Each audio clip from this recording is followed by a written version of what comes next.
Welcome back to Combat Sports Weekly. It's a part of the show, as usual, where we jump into the roundtable. Each panelist will get 30 seconds to give their thoughts and feelings on one of the hottest topics in MMA and boxing. So let's jump right into it. You guys have been here before. Roundtable.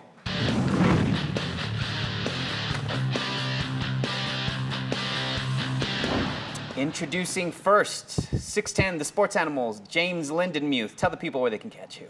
Every Thursday, 5:35 on 6'10", the Sports Animal, and also on my Twitter, @LindenJames. Same for you, Micah. How you doing? Micah Frankel. Find me at cageminds.com, cageminds MMA on Twitter, cagemindscsn on Instagram. Oh, you're all over it. Yeah. How's that Instagram going for you? Liking it?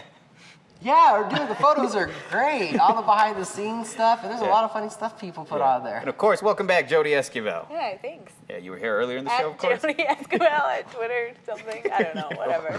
You know where to find me. Yeah, let's jump right into it. First topic, guys. Jose Aldo and Conor McGregor. The odds are back and forth. It's just something erratic that I haven't really seen with MMA. A lot of random odds as well. So what do you think about seeing, a third of the odds going toward McGregor and the other ones just going back and forth? Well, I think it's a big enough fight to where all of the major betting houses want to be involved, but they may not have the extensive knowledge or have somebody in-house that really has enough knowledge to accurately set a line on that. And I've seen that a lot with betting in MMA. And as I mentioned to you earlier, I look towards the Las Vegas Hilton and some of those major institutions to really get an accurate picture of where the money's actually going, the big dollars. But yeah, you're right. We looked at it, and it's all over the board. I mean, some people have McGregor favored. Some people have him almost a 3-1 underdog, and everywhere in between. I think that's just how unpredictable both of these fighters can be. I think that lends a lot to it as well. You just don't know. You can't say, well, this is what his game plan is going to be. This is how he's going to counter it. It's kind of up in the air. Yeah. Micah, what do you think of the odds? He took 10 of your seconds, so if you want to punch him, I think that's cool. It's just going to keep going back and forth. I think it shows something probably also to that rabid fan base of a whole entire nation that McGregor has, and they're probably throwing a lot of money on this, not to mention the UFC hype machine, and it keeps going. So there's a lot of money that people are going to be there. There's a lot of people that have already came out and said Aldo's going to run through him, destroy him, and he's overrated. Jody?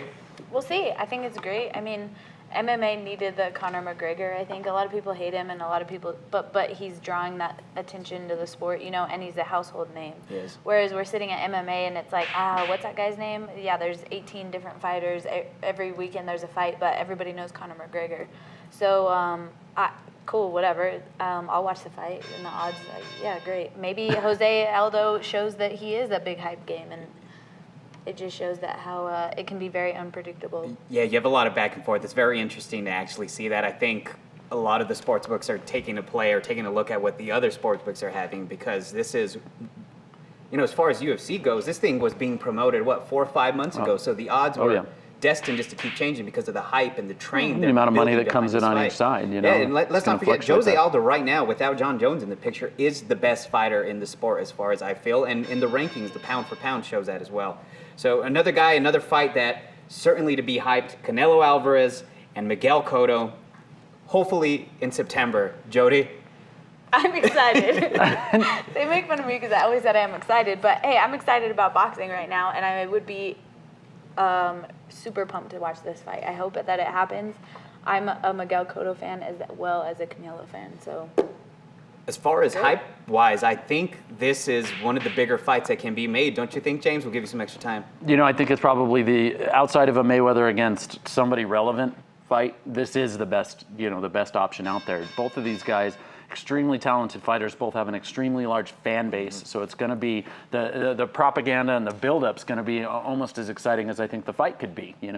These are two fan bases that are not real fond of each other, I guess would be the politically correct way to put it. But yeah, I'm super excited, and I just hope they make it happen. And like we were saying, I think 800K to a million pay-per-views.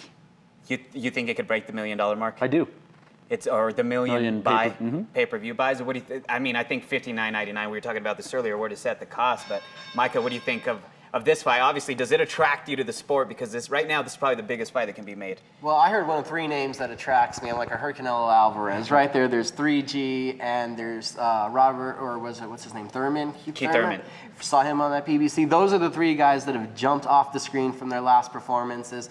Those are the guys that, if you're going to pay for a boxing match, I would say they're the ones to go watch, not Mayweather.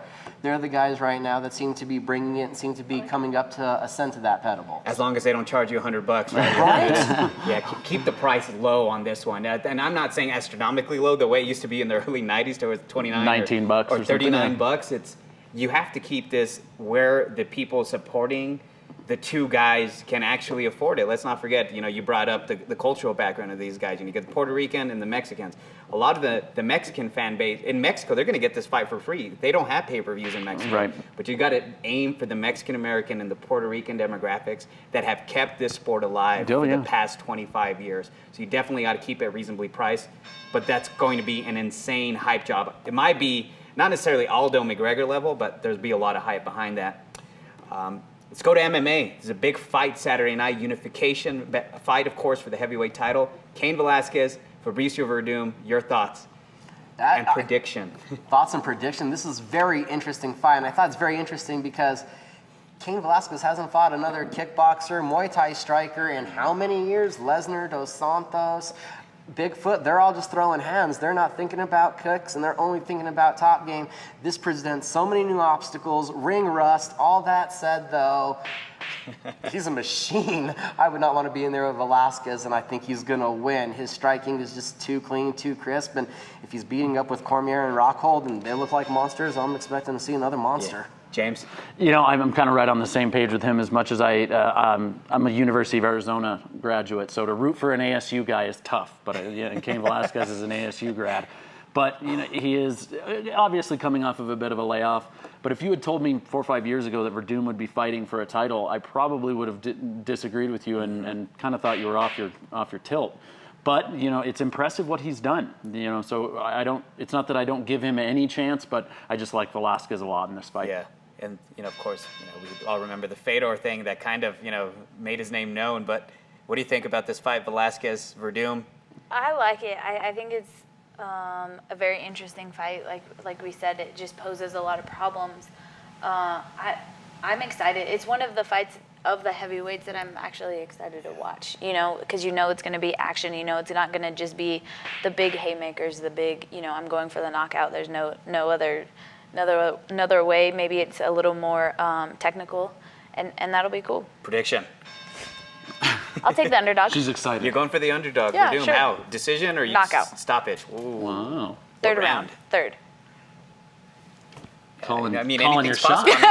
All right. Cain's I'm been stopped excited. before. Well, that was a good shot behind the ear, and let's just be glad that this version of Werdum will strike. I mean, 3 fights ago, we were not seeing that, right? No, definitely. And what I'm very interested in seeing is how the crowd treats Werdum, because let's not forget They're both superstars. He fought in the last Mexico card in the main event and has really played to the media, not just because of his fighting style, but because of the fact he speaks excellent Spanish. He speaks much better Spanish than Cain Velasquez, who's the one of Mexican descent. You got Werdum, who's the Brazilian. So I think it's going to be a huge fight. I think it's going to be closer than a lot of people think. I'm picking Cain to win by stoppage in the third, so I'm going against you.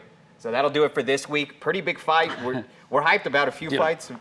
Cotto Alvarez, Aldo McGregor, but you got Velasquez and Werdum this weekend, so make sure you guys check it out. And we'll be back next week to talk about it.